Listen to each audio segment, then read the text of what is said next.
Duper Schmooper. Great name.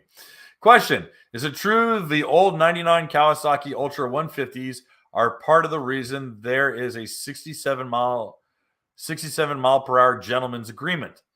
Was there kind of a speed war like crotch rockets back in the day? There's not really a gentleman's agreement because the U.S. Coast Guard can crack down really fast. And there are penalties involved too. What the Coast Guard has deemed or has come to an accord with the manufacturers is that when fully laden, so if you advertise a ski as being a three-seater with an, for example, the GP 1800R SVHO is on paper a three-seater, and it has a maximum weight of what, 600 pounds, right?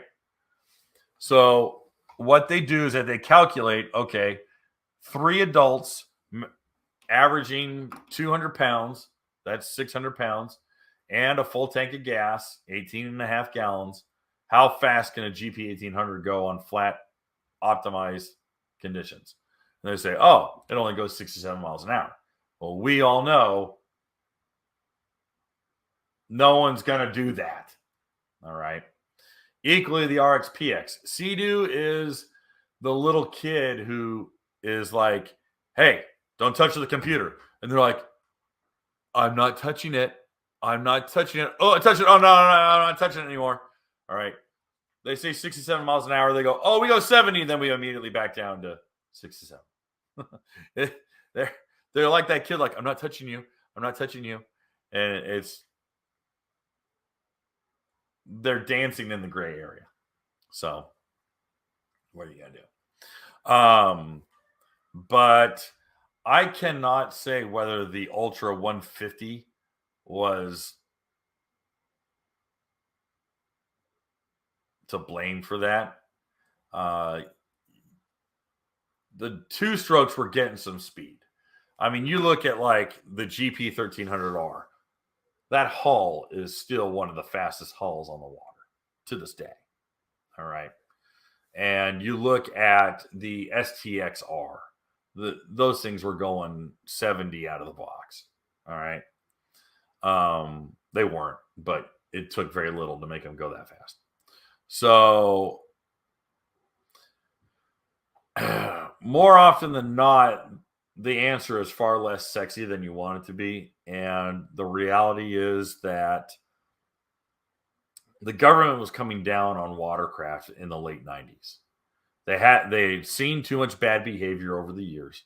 Too many people jumping wakes and crashing. Too many people drinking. Too many girls taking their tops off at Havasu and scaring the families and all the party animal stuff that made jet skiing fun and loose and youthful. So they started to get boring and slow. All right, the SUV, the LRV, all these slow, and then the four strokes. Guys, four strokes were slow when they came out. And it took a lot of work to make them quick. I mean, we had Dave Bamdis on here who was like, dude, we had to about face really fast. So, with the four strokes and the slower vehicles became more mature and an older audience, and and now we have the average jet ski buyer is 56 years old. So, yay. Hey guys, thanks for hanging out. This clip was taken from our weekly podcast that we record here every Sunday night at 8 p.m. Eastern Standard Time.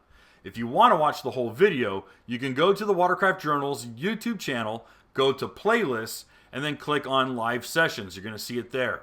Otherwise, go ahead and leave a like, a comment, and definitely subscribe to the channel. It helps us grow. And again, thanks again for watching our videos, and we hope to see you soon.